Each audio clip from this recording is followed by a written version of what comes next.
Hello there. I'm Philip Pullman. I'm the author of His Dark Materials, currently being shown on television, and of a new series of books called The Book of Dust. Millions of children have read and loved Philip Pullman's books. But when he was a child, the age of his famous protagonist, Lyra Belacqua, what book did he love most? Welcome to Bookmarks.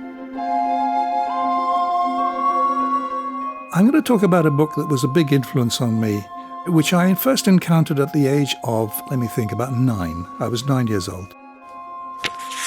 And it was a little pocket atlas, an atlas of the world, which I could put in my pocket of my blazer that I wore to school.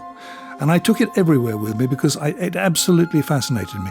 I was fascinated by the look of my own country, England, looking at the town where I was born, Norwich in East Anglia, and all around the coast that I knew, and looking at all the European countries and wondering what it would be like to go to Italy or to go to Germany or to go to France. I had spent quite a lot of my childhood travelling around the world because my father and then my stepfather were both in the Royal Air Force. And in those days, the RAF sent its pilots and its personnel to, what was then the Empire, still the British Empire. So I'd spent part of my childhood in Africa, Southern Africa, and part in Australia. And it was nice to look at the map in my little pocket atlas and see where we used to live and all the places I'd been to.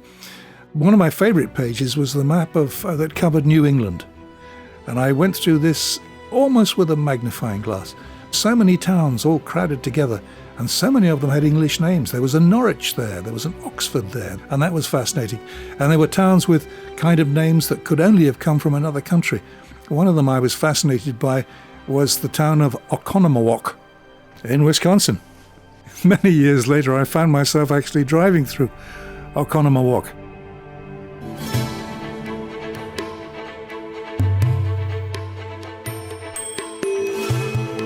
I still have that little pocket atlas. Some of it's out of date now because the names of some countries have changed and some borders have changed.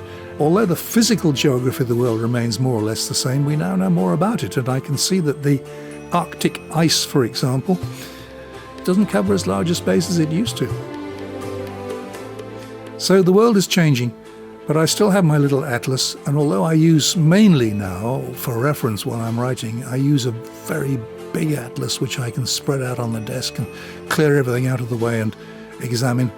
I still cherish that little atlas because it was a book that helped me, when I was a child, imagine faraway places that I still haven't been to. The Pocket Atlas. Do they still make those? Philip Pullman is the author of the fantasy trilogy His Dark Materials. The first volume is called The Golden Compass. If you haven't read it, maybe you saw it on HBO recently. I'm Anne Strange-Champs. You can hear Philip Pullman talk about the series and find more bookmarks on To the Best of Our Knowledge. Look for us at ttbook.org/bookmarks.